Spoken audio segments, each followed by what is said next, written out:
Idem predať akcie Tesly. V tomto videu si povieme, že prečo. Moja hlavná motivácia je taká, že mám aktuálne voľný cash 201 eur.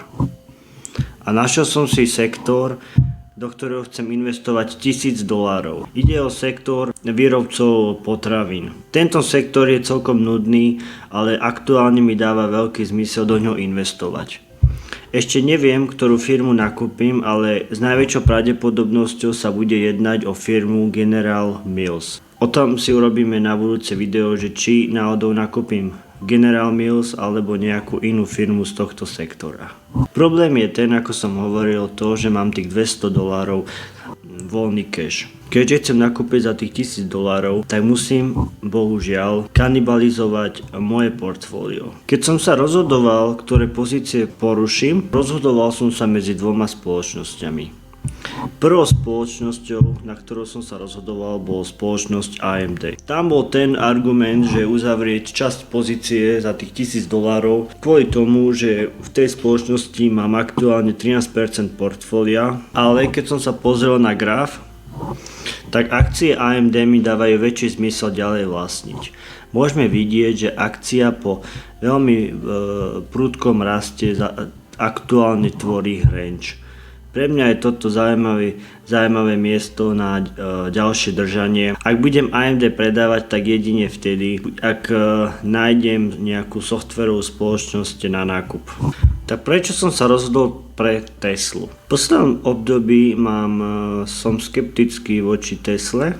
Hlavne odkedy vstúpil SpaceX na burzu, som si v podstate uvedomil jednu vec, že pre Elona Muska je burza v podstate peňaženka pre jeho sny. Toto už som kdesi zachytil na YouTube, jeden youtuber to už hovoril, čím v podstate súhlasím v aktuálnej dobe, lebo čo si tak uvedomujem, tak v podstate najprv začal s elektrickými autami, potom fotovoltika, teraz aktuálne rieši, že chce vyrábať čipy, čo podľa mňa nedáva zmysel, lebo toto je extrémne technologicky náročný proces a to nedokáže hocikto, tak podľa mňa skôr, ak chcú vyrábať čipy, tak mali by si ich dizajnovať a vyrábať si ich možno v nejakej fabrike, napríklad v Inteli alebo v TSM. Čo sa týka grafu, tak aktuálne môžeme vidieť, že firma sa viac menej nepohla v poslednom období, posledné 5 rokov. Môžeme vidieť, že akcia ide hore, dole.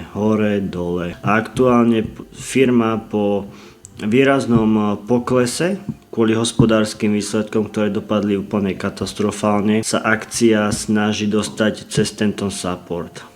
Pre mňa, keby ten graf bol otočený, že firma urobí niečo takéto, sviečky idú dole a zrazu sa stane to, že firma vyletí napríklad takto a potom sviečkami ide takto dole, tak tuto nakupovať je pre mňa extrémny buy signál. A keď si pozrieme na tom grafe, tak môžeme vidieť v podstate obrátenú verziu, že cena po hospodárskych výsledkoch klesla, začala ďalej klesať, potom sa vrátila naspäť na tento support a na toto high. Pre mňa je toto extrémne riziko tieto akcie ďalej držať, preto toto bol ďalší dôvod, aby som tie akcie uzavrel.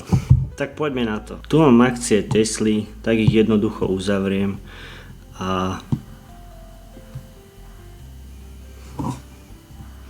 tým pádom mám teraz voľný cash $1358 eur. Ako som už hovoril, $1000 pôjde do jednej z tých spoločností z tohto sektora. Možno aj Ingredion.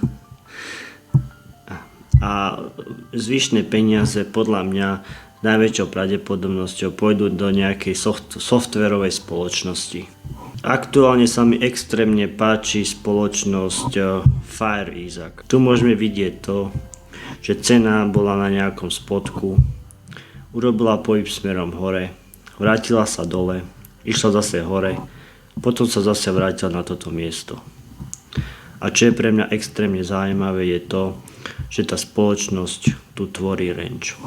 Pre mňa extrémne zaujímavá spoločnosť. Tejto spoločnosti ďaleko viac verím, ako by som mal teraz vlastniť akcie Tesly. A teraz ma zaujíma, čo si o tom myslíte. Myslíte, že som urobil správnu vec, že som predal akcie Tesly a začal som sa zaujímať o nudný sektor? Alebo som mal radšej predať akcie AMD?